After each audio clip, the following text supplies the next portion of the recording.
Welcome to your mini coaching session this week. This theme is, where is it time to assert your masculine energy? Really interesting question for what's predominantly a group of individuals that identify as a female. So sometimes there's areas of our life, and I'm asking you particularly, where's yours, where it feels like life is just happening to you constantly, all the time, versus by you. And when life's happening to us, we don't have a lot of control, and we may feel like we're the victim to external circumstances, or maybe even the victim to internal circumstances as well. And what happens a lot of times, I know for me, and you can tell me if this happens for you, is you feel out of balance. You're like, I just don't feel like I can get my footing anywhere. Well, what happens most of the time is the masculine energy is out of balance with what's the feminine energy inside what's considered in Eastern culture with the yin yang. And as a highly empathic person myself, as a highly sensitive person myself, as someone who identifies as an empath, what ends up happening is I'm receiving other people's energy all the time, and that falls into the feminine energy. Now, feminine energy doesn't mean female, and masculine energy doesn't mean male. These are polarities. We are either too passive or we're too aggressive. And when we're too much of anything, what happens is we fall out of balance. And so I want you to ask yourself right now, and I want you to put in the chat section your answer. Where are you allowing yourself to have too much passive activity? I'm going to ask that again, and I'll give a little clarification. Put in the comment section, where are you right now in your life allowing yourself to have too much passive activity? Now, that might look like, well, I allow other people to shout and yell at me all the time. I let other people tell me what to do all the time. I suppress my needs to meet other people's needs all the time because you're being the ultimate receiver, the ultimate absorber of energy, that feminine energy that you see right there.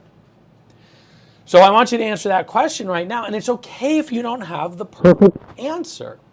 All I'm looking for you is to start exploring, where are you allowing other forces to take over? And maybe those other forces are on the inside. Maybe it's the little bitty kitty committee that's up here.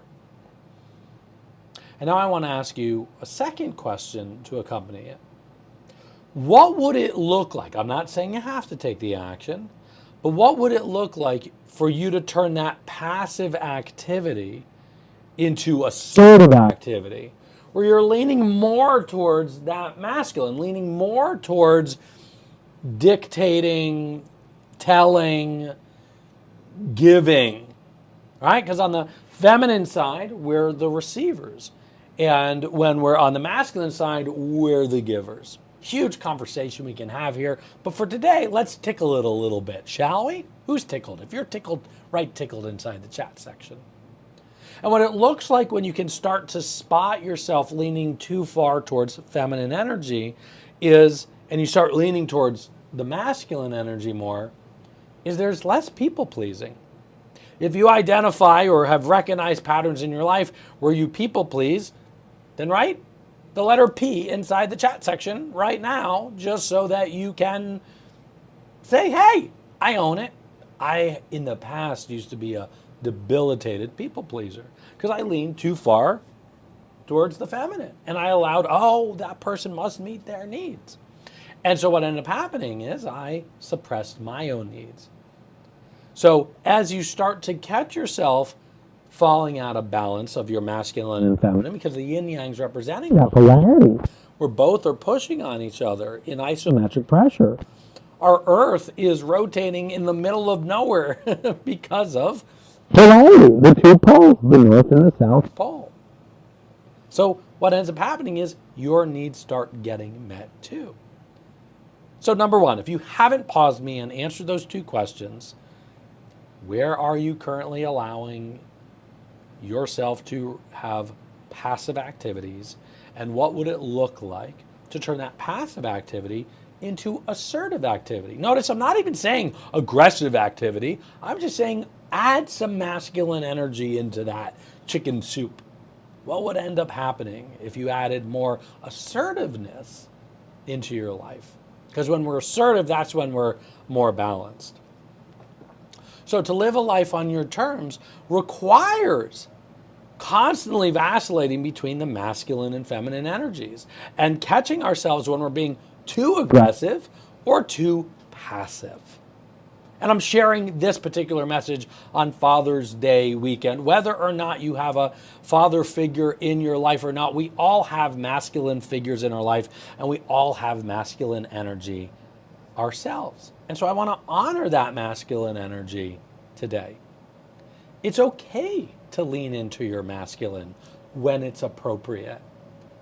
And by the way, if this isn't vibing with you, you might have the opposite scenario, where if you feel like you're constantly holding up the world, if you're constantly leading everybody else but yourself, more than likely you're leaning too far into your masculine. And I ask you the equal but opposite question. Where are you having too much assertive or aggressive activity in your life that it's time to become more passive in? See how that works? Overbalance on either side, and there's dysfunction in our life, and our needs aren't met. You're damned if you do, you're damned if you don't. So we might as well find that balance more. I love having this conversation with you. Thanks for being open to it. And again, I want to remind everybody here, masculine energy and feminine energy are words that are used from Eastern philosophy and Eastern culture. It has nothing to do with man or woman or gender. But I invite you to look into yourself. How does your feminine energy show up? How does your masculine energy show up?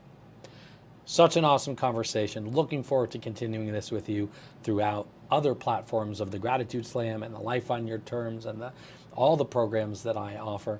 My name is Michael Ian Cedar.